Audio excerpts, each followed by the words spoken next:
Welcome to another fantastic video. This video is going to focus on historical changes in the presidency. So by the time you're done with this video, you should be able to describe how the 12th, the 22nd, and the 25th Amendments impacted the presidency. And you should also be able to describe two legislative changes to the presidency. Okay?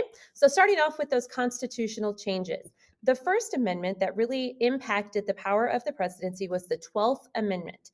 And in case you've forgotten what this one does, the 12th Amendment requires that the Electoral College votes for the president and the vice president. Okay, so before this amendment, the Electoral College would just cast one vote, and whoever got the most votes would be president, and whoever came in second was the vice president. And you can probably imagine how that could have created some problems over time. So the 12th Amendment requires electors to cast one vote for the president, and then they cast another vote for the vice president. So that way we don't have two different, or a vice president and a president running from two different parties. Maybe we also don't have the issue of a tie in the Electoral College, okay? So the 22nd Amendment was another big one that dealt with limiting the president. So the 22nd Amendment, also called the Roosevelt Amendment, is what restricts presidents from serving more than two terms or a total of 10 years in office. Now, we know that presidents serve 4-year terms, and 4 times 2 is not 10. So I want you to think about how we got that 2-term or 10-year limit. You also want to make sure you know that that one is called the FDR Amendment, the Roosevelt Amendment. Okay.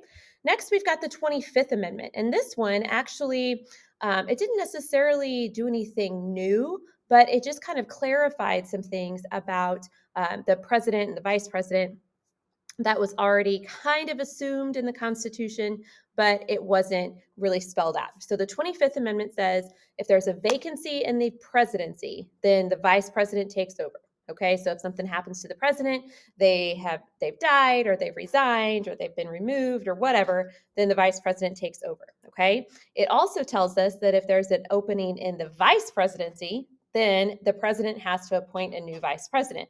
You can't just go throughout your whole term and not have a vice president, which weirdly enough is what some people actually did. Okay. So now let's move on to legislative changes. And the first one I want to look at with you today is called the War Powers Act. And this was actually passed in the 1970s. Okay.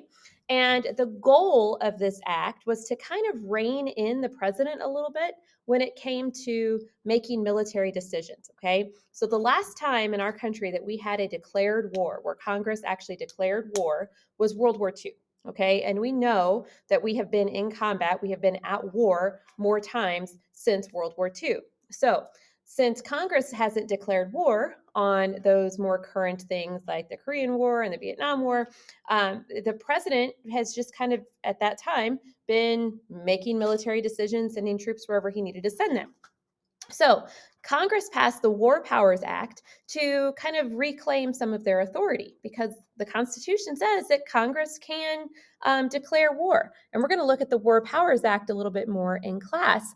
But basically, the War Powers Act says that if the president sends troops into combat, then he has to let Congress know what he's doing within 48 hours. And then if the president tells Congress basically has a couple of months to determine whether or not they want to fund that measure that the president is doing, or if they want to tell the president to bring the troops home, or if they want to declare war. Okay. So it's basically saying to the president, you're not the one that declares war. Yeah, you control the military, but you've still got to follow that principle of checks and balances. And the last one we want to look at is this issue of executive privilege. So, executive privilege has been used by presidents throughout history. And it basically says that, or to this idea that if you're the president, there are certain things that you shouldn't have to disclose, like you shouldn't have to share with the public or with Congress or with the Supreme Court. So, Congress has kind of clamped down a little bit on that issue of executive privilege. Like, typically, you could only assert executive privilege as the president if the information is an issue of national security. Okay, you can't just withhold information because you don't feel like telling Congress. Okay, so that's where we're going to stop with this video. If you have any questions, let me know.